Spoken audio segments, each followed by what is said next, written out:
Mu më ka ardhur keq kur vllai im që i vogël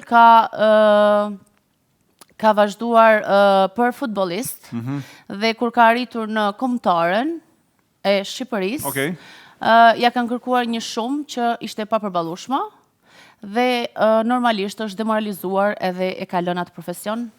Edhe ky informacion i pa dëgjuar, sepse nuk e kam lexuar fare dhe ti e din që unë ti bashkë s'kemi dërguar as mesazh, as nuk e di, s'ke dërguar biografi me ditë se çfarë qysh tek. Jo, ne sot jemi veç spontan. Spontan dhe kam dashur me të suportu përderisa ke hap një biznes ashtu, por nuk i kam ditë këto detaje. Pra, vllai jot është talent në futboll. Është talent. Dhe ka arritur me talentin e tij deri tek Kombëtarja. Kur ka arritur te Kombëtarja, aty edhe unë kam menduar që është të gjithë kemi ditë çfarë padrejtësish ka pas Shqipëria, besoj edhe Kosova. Por duke parë talentin e tij, kam thënë që normal ka me hec. Normalisht si familje jemi demoralizu.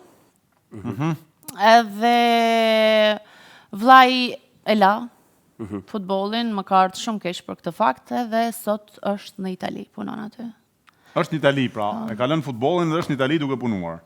Sepse i kërkuan lek edhe për të hyrë në kombëtaren shqiptare. Po, s'po dua ta përmend shifrën, po e ka përmend edhe dikush tjetër, një futbollist i famshëm. Mirë, mos përmend emrin, shifrën na përmend. 100.000 euro. 100.000 euro i kanë kërkuar federata. Është zyrtare kjo, është me fakte? Është me fakte sepse e ka thënë edhe dikush që s'dua të përmend emra që e ka dhënë me fakte.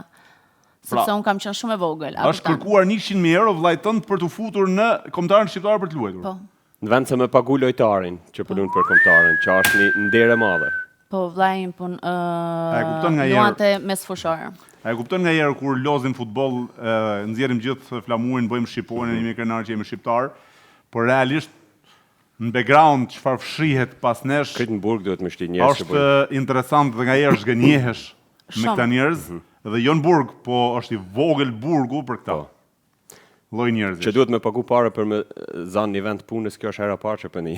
Jo, nuk është hera parë. Absolutisht. Unë për veti, për hera parë që për një, unë... Për mua jo, se unë jam rritur me realitetin tonë. Po. Për këtë është hera parë se është lindër e rritur në Zvicër.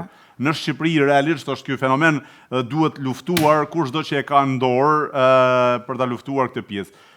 Nuk mundemi me vendos faj tek presidenti, kryeministri apo ministri, sepse janë disa drejtorë, nëndrejtorë, pra nënpunonjës që e keq përdorin detyrën e tyre. Dhe nuk dihet, pra janë fshehura, dikush nuk e denoncon, dikush nuk e bën publik rastin, dikush do me rujt imazhin e vet, dikush pra do të thonë. Si thash, kam qenë më fal Altin që do të ndërpres, kam qenë e vogël, sepse kur vazhdova shkollën për avokati, kam dash me luftu këtë fakt.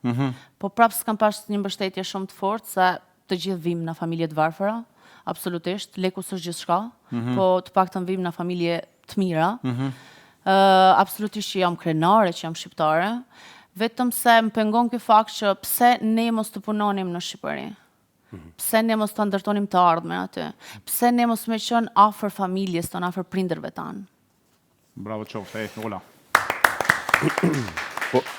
Në vend se mu dërzu, ti ki vendos me gjetë një tjetër rrugdalje.